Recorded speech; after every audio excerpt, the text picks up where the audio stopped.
Sarah Mitchell stood in the Christmas tree lot on December 23rd, her 8-year-old daughter Lily shivering beside her, staring at the slim pickings that remained.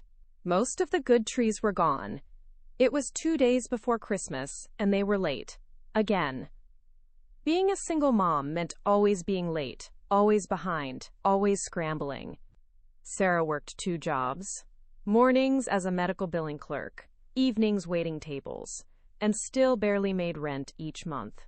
Christmas trees weren't exactly a priority when you were choosing between a tree and groceries. But Lily had been so good this year, so patient, so understanding when Sarah explained they couldn't afford the Christmas they used to have when her dad was alive. Lily's father, Marcus, had died 3 years ago in a construction accident, and nothing had been the same since. "That one, Mama." Lily pointed to a tree in the back corner of the lot. It was a beautiful Douglas fir, about 6 feet tall, full and symmetrical. Probably the best tree left on the entire lot. Sarah looked at the price tag and her heart sank. $85. She had $40 budgeted for a tree, that was it. "Let's keep looking, baby. Maybe we can find." But before she could finish, a man and a young boy approached the same tree from the other side. "Dad, this one's perfect," the boy said. He looked about 10, with dark hair and his father's brown eyes. The father, tall, maybe late 30s, wearing a worn winter coat, smiled at his son. "You're right, Ben. This is a good one." Sarah and the man made eye contact across the tree. Both of them had a hand on it. "Oh," Sarah said, pulling her hand back. "Sorry, we were just—" "No, please," the man said. "Were you looking at this tree?" "We saw it first," Lily said, then immediately looked embarrassed by her outburst. The boy, Ben, looked at his father. "Dad, we need this tree. It's our first Christmas without Mom." Sarah's heart squeezed. She looked at the man more carefully, saw the grief in his eyes, the same grief she'd carried for 3 years. A widower, like her, just trying to make Christmas work for his child. "It's our first real Christmas since my husband died, too," Sarah heard herself say. 3 years ago, but this is the first year we could actually afford a tree. They stood there, 2 grieving parents and 2 hopeful children, all of them reaching for the same symbol of hope and normalcy. The lot attendant, a gruff man in his 60s, approached. "You folks need help?" "We both want this tree," the man said. The attendant shrugged. "First come, first served. Who got here first?" Both children spoke at once. "We did." Sarah laughed despite herself. The man smiled, the first genuine smile she'd seen from him. "How about this?" the man said. "Let the kids decide. Rock, paper, scissors?" Lily and Ben looked at each other, then at their parents. "Best 2 out of 3? Ben offered. Lily nodded solemnly. They played. Lily won the first round with paper over Ben's rock. Ben won the second with scissors over Lily's paper. The third round was the tiebreaker. Both children threw rock. "Tie," the attendant said. "Play again." They did. Another tie. Both threw scissors. Sarah and the man looked at each other and laughed. "This is ridiculous," the man said, but he was smiling. "I'm James, by the way, James Sullivan." "Sarah Mitchell. This is my daughter Lily." "My son Ben." The kids played again. Another tie. "Okay, this is clearly fate intervening," James said. "How about we share it?" "Share a Christmas tree?" Sarah asked. "Why not? We could split the cost, and each have it for part of Christmas. You could have it Christmas Eve, we'll take it Christmas Day, or vice versa." It was absurd. But Sarah was looking at the price tag again, $85. If they split it, that was about $40 each. She could afford that. "That's actually kind of brilliant," Sarah admitted. "Really?" Lily asked. "We'd share a Christmas tree with strangers?" "Well, we wouldn't be strangers after we share a tree," James pointed out. Ben looked skeptical. "How would we even do that? Drive the tree back and forth?" "We could," James said. "Or," he paused, "where do you live?" "Riverside Apartments, about 2 miles from here. I'm in the Maple Street townhouses." "That's less than a mile from you." James seemed to be thinking. "What if we put the tree up in a neutral location, somewhere we could both visit it?" "Like where?" Sarah asked. The lot attendant, who'd been listening to this whole exchange with growing amusement, spoke up. You folks are overthinking this. You want my suggestion? They looked at him. There's a senior center 3 blocks from here, St. Catherine's. They didn't have budget for a tree this year. You two want to share a tree? Donate it to the center. Decorate it together with your kids. Visit it whenever you want. The seniors would love it. And you'd both be doing something good. Sarah and James looked at each other. That's, Sarah started. Actually perfect, James finished.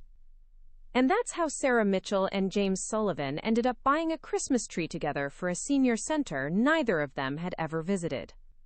They loaded the tree into James's pickup truck and drove to St. Catherine's Senior Center. The director, a woman named Helen, nearly cried when they explained what they wanted to do. We haven't had a Christmas tree in 3 years, Helen said. Budget cuts. This is wonderful. She showed them to the main common room, where several elderly residents were playing cards or watching television. When Helen announced that they were getting a tree, the room erupted in excitement. We'll need decorations, Sarah said. We have some in storage, Helen said, but they're pretty old and sparse. I have some ornaments at home, James offered. From when Ben was little, we don't use them all anymore. I have some too, Sarah said. Lily's baby ornaments. And I can make paper chains with Lily tonight. Ben and Lily, who had been eyeing each other warily, suddenly seemed united in purpose. We could make paper snowflakes too, Lily suggested. I can make stars, Ben said. I learned in art class. James and Sarah set up the tree while the senior resident supervised and offered advice. A little to the left, one man called. No, your other left.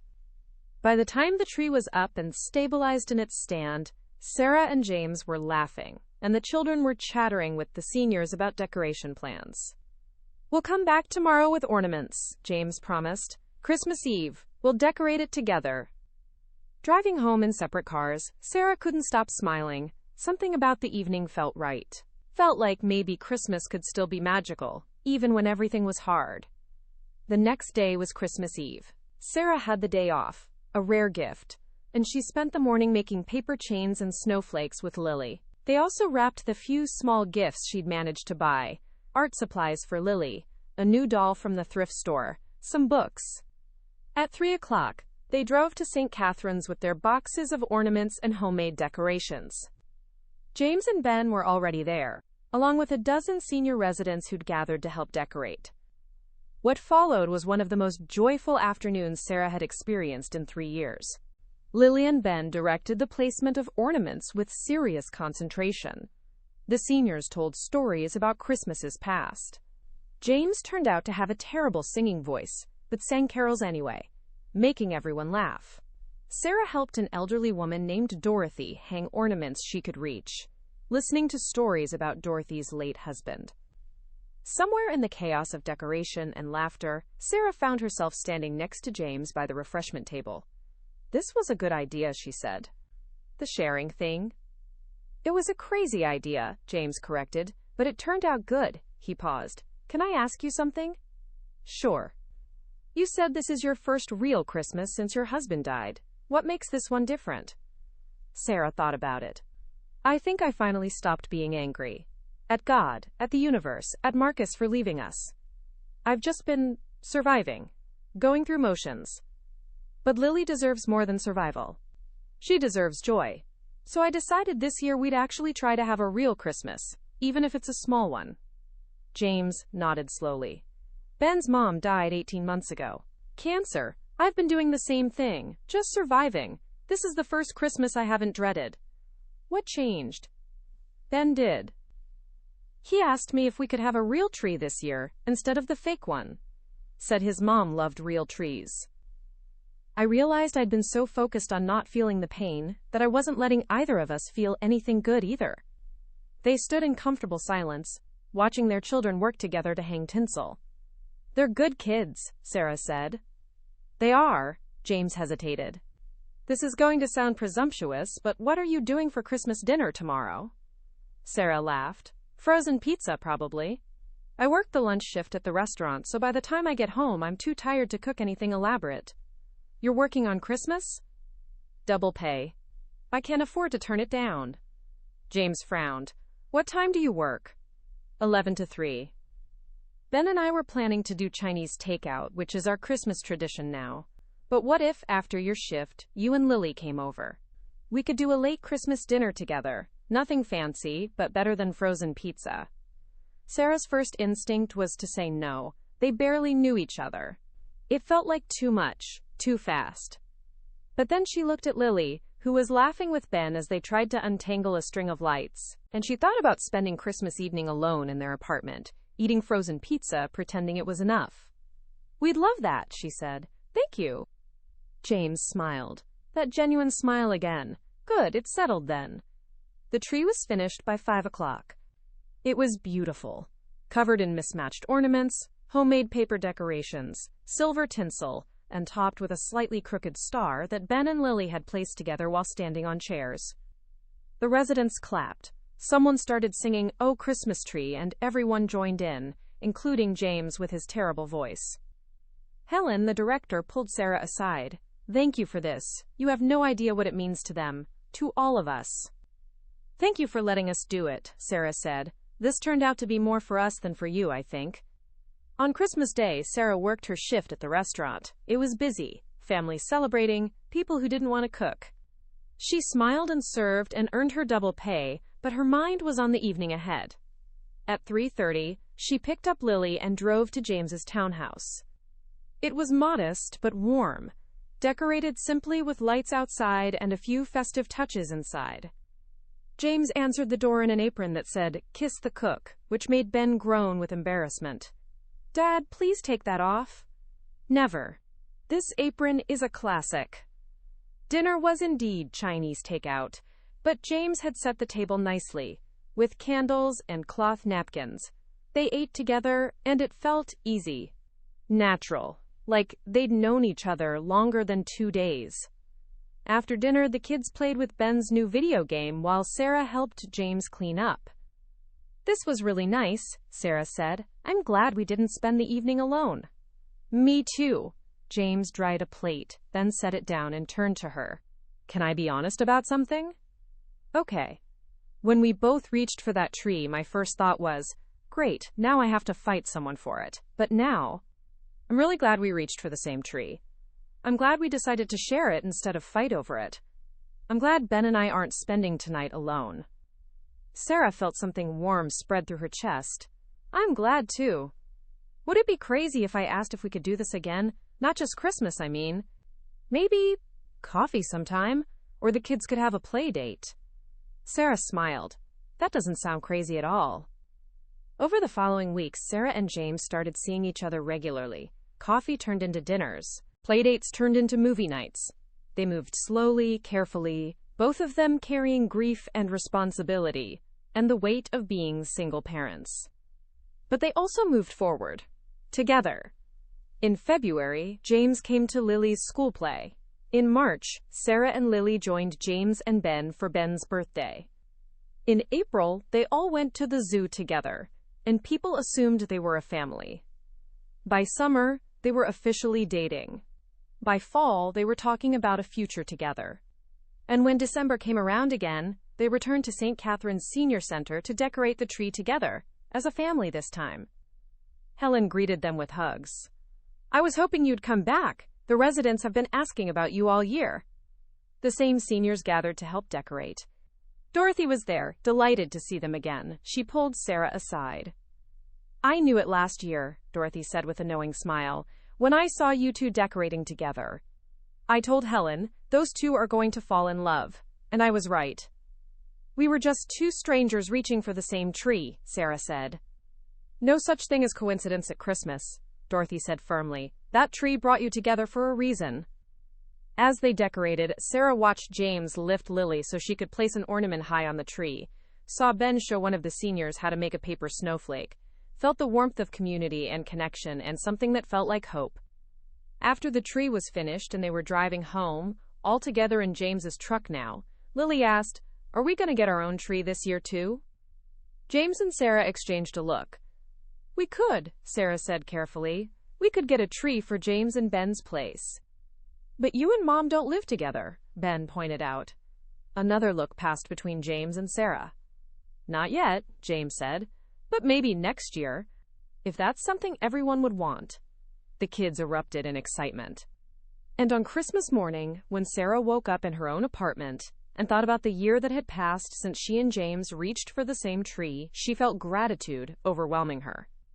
A year ago, she'd been scraping together $40 for a Christmas tree, working 2 jobs, trying to give Lily something magical while drowning in grief and loneliness. Now she had James, she had Ben, she had a community at St. Catherine's. She had hope for a future that looked different than she'd imagined, but better than she'd dared to dream. All because 2 families reached for the same tree and decided to share instead of fight. All because of one perfect Douglas fir at a Christmas tree lot on December 23rd. All because sometimes miracles look like strangers becoming family. Later that day, at James's townhouse for Christmas dinner, Sarah found a small box under the tree with her name on it. Inside was a delicate ornament, a glass tree with 2 families of figures standing together beneath it. On the base was engraved, "Our first Christmas, the tree that brought us together." Sarah looked at James, tears in her eyes. "I had it made," he said quietly, while the kids were distracted with their new toys. "I wanted you to have something to remember how this started. How we found each other." "I'll never forget," Sarah said. "How could I? We both reached for the same tree." "And got a whole family instead," James finished. They hung the ornament on James's small tree, right in the center where they could both see it. A reminder that sometimes the best gifts are the ones you share. That sometimes losing what you thought you wanted leads you to what you actually need. That sometimes strangers are just family you haven't met yet. And that sometimes, on a crowded Christmas tree lot 2 days before Christmas, when 2 people reach for the same tree, it's not a problem to solve. It's a miracle waiting to happen.